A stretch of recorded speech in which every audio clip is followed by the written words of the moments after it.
ఒక చిన్న నగరంలో ఓ గొప్ప వ్యాపారి ఉండేవాడు. కేవలం తన నగరంలో మాత్రమే కాదు, పక్క నగరాల్లో కూడా అతని వ్యాపారం విస్తరించి ఉండేది.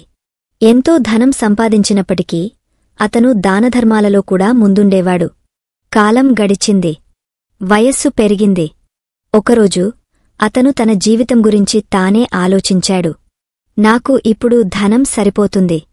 నా పిల్లలకు కూడా ఉంటుంది. మిగిలిన కాలాన్ని దైవచింతనలో గడిపితే మంచిది అనుకుంటూ తన ఆస్తి కొంత భాగాన్ని దానం చేశాడు. మిగిలినంతను పిల్లలకు పంచిపెట్టాడు. తర్వాత అతడు నగరం నుండి దూరంగా ప్రకృతి ఒడిలో ఓ శాంతియుత ఆశ్రమాన్ని నిర్మించుకుని అక్కడే నివాసముంటూ సాధువుల జీవితాన్ని ఎంచుకున్నాడు. ఒకరోజు ఓ పేదవాడు ఆశ్రమానికి వచ్చి సాధువును కలిశాడు. గురుదేవా, నేను ఎంత కష్టపడినా పేదరికం వెళ్ళిపోవడం లేదు.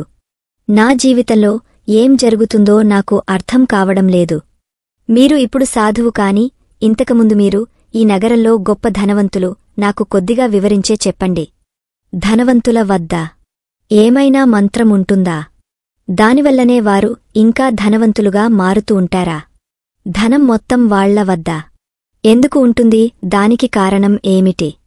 ధనవంతుల రహస్యాలు నాకు చెప్పండి అంటూ అడుగుతాడు. అప్పుడు గురువు, నా జీవితం ఆరంభంలో కూడా అలానే ఉండేది, నష్టాలు రావడం, అప్పులు, భయాలు. కాని చివరికి కొన్ని ముఖ్యమైన విషయాలు నేర్చుకున్నాను. అవే నన్ను ధనవంతునిగా మార్చాయి. మొదటి నియమం: ధనవంతులు నేను ధనవంతుడు కావడం లేదంటే దానికి నేను బాధ్యుడిని అనుకుంటారు. కాని పేదవాళ్లు అలా అనుకోరు, మేము ధనవంతులం కాకపోవడానికి ప్రభుత్వం, కుటుంబం, సమాజమే కారణమని నిందిస్తారు. మొదట మనమే బాధ్యత తీసుకోవాలి. డబ్బును ప్రేమించాలి. దానికి మన జీవితంలో విలువ ఇవ్వాలి. రెండోవ నియమం: పేదవారు ఇప్పటి అవసరాలకు సరిపోతే చాలు అని అనుకుంటారు. కాని ధనవంతులు ఎంతైనా సంపాదించాలి, ఏమీ మిగలకుండా ప్రయత్నించాలి అని లక్ష్యం పెట్టుకుంటారు. బ్రతకడం కోసం కాకుండా బాగుండటానికి ధనం కావాలన్న లక్ష్యం పెట్టుకోవాలి. మూడవ నియమం: ధనవంతులు తాము చేసే ప్రతి పనిలోనూ పూర్తి అంకితభావాన్ని చూపిస్తారు. వారు తమ లక్ష్యం కోసం సమయం, శక్తి, సౌకర్యం ప్రతిదీ త్యాగం చేయడానికి వెనుకాడరు. ఓటమి అనే మాటను వారు తమ ఆలోచనలలోకే ప్రవేశించనివ్వరు. వారు పని విషయంలో రాజీ పడరు. అవసరమైతే రోజుకు 16 గంటలైనా 7 రోజులైనా శ్రమించడానికైనా సిద్ధంగా ఉంటారు.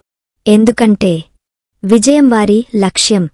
విజయాన్ని సాధించాలంటే త్యాగం చేయాల్సిందే అనే నిజాన్ని వారు హృదయపూర్వకంగా అంగీకరిస్తారు. నాలుగోవ నియమం: పేదవారు ఎప్పుడూ ఇలా ఆలోచిస్తారు. ఇబ్బందులు ఎన్నో, ఇంకా ఎలా సాధ్యమవుతుంది అని ఆలోచిస్తారు. కాని ధనవంతుల ఆలోచన భిన్నంగా ఉంటుంది. ఈ పరిస్థితిలో ఏ అవకాశాలు ఉన్నాయి? వారు సమస్యల కంటే అవకాశాల్ని చూస్తారు. అలా చూడగలిగే దృష్టే వారిని ముందుకు నడిపిస్తుంది. మన దృష్టి ఎక్కడ ఉంటుందో మన జీవితం కూడా అక్కడికే సాగుతుంది. మనం ఇబ్బందులపై దృష్టి పెడితే అవి పెరుగుతాయి. అవకాశాలపై పెడితే విజయం మనకు చేరువవుతుంది.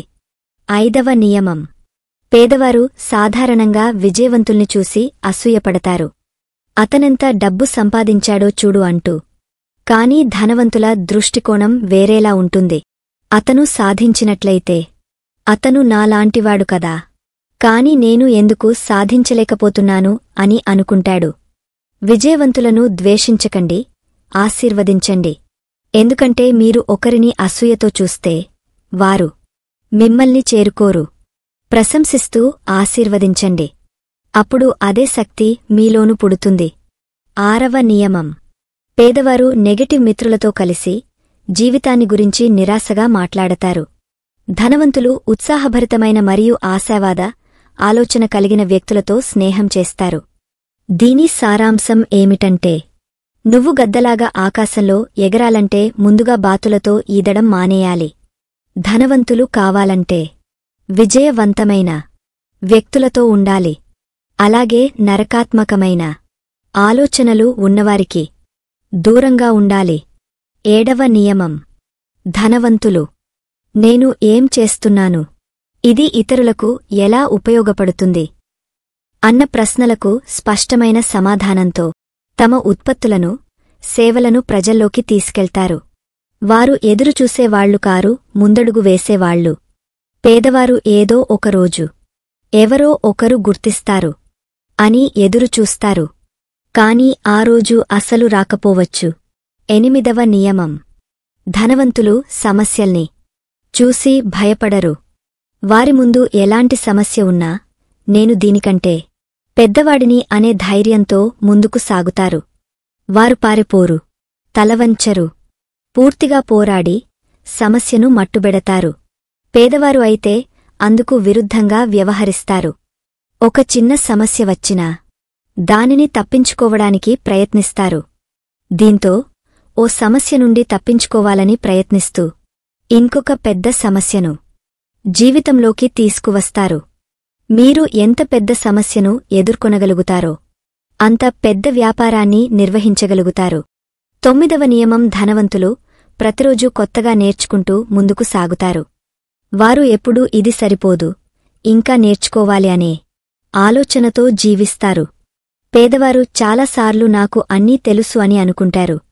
ఇది అత్యంత ప్రమాదకరమైన భావన. అదే నిజంగా వాళ్ల ఎదుగుదలకి అడ్డంకిగా మారుతుంది. ఒకవేళ వారికి అన్నీ తెలిసి ఉంటే వాళ్లు ఇంకా ధనవంతులుగా ఎందుకు మారలేకపోయారు? సత్యం ఏంటంటే నిజమైన విజేత ఎప్పుడూ విద్యార్థిలో ఉంటాడు. వాడు ఎప్పుడూ తనను తాను అభివృద్ధి చేసుకుంటూ ఉంటాడు. వారికి తెలిసినది, నేర్చుకున్నది కంటే ఇంకా తెలుసుకోవాల్సింది చాలా ఎక్కువ అనిపిస్తుంది. ఇంకా నేర్చుకోవాల్సింది ఉంది అన్న భావన మీ జీవితంలో విజయానికి తలుపు తీయగలిగే మంత్రం. 10వ నియమం. ధనవంతులు తమ వద్ద ఉన్న డబ్బును ఎంత చిన్న మొత్తమైనా కూడా జాగ్రత్తగా, తెలివిగా వినియోగస్తారు. పేదవాళ్లు ఇలా అనుకుంటారు, ఎక్కువ డబ్బు వచ్చిన తర్వాత చూద్దాం ఎలా ఉపయోగించాలో అనుకుంటారు. వాస్తవం ఏమిటంటే నీ వద్ద ఉన్న కొద్దిపాటి ధనాన్ని జాగ్రత్తగా వినియోగించడం నేర్చుకుంటేనే ఎక్కువ ధనం నీ వైపుకు ఆకర్షితమవుతుంది. ధనవంతుల దృష్టిలో డబ్బు ఉన్నప్పుడు మాత్రమే జాగ్రత్తగా ఉండటం కాదు, చిన్న మొత్తంలో నుంచే పరిపాలనలో నైపుణ్యం అవసరం. అంతేకాదు, ఆలోచన మారితేనే పరిస్థితే మారుతుంది.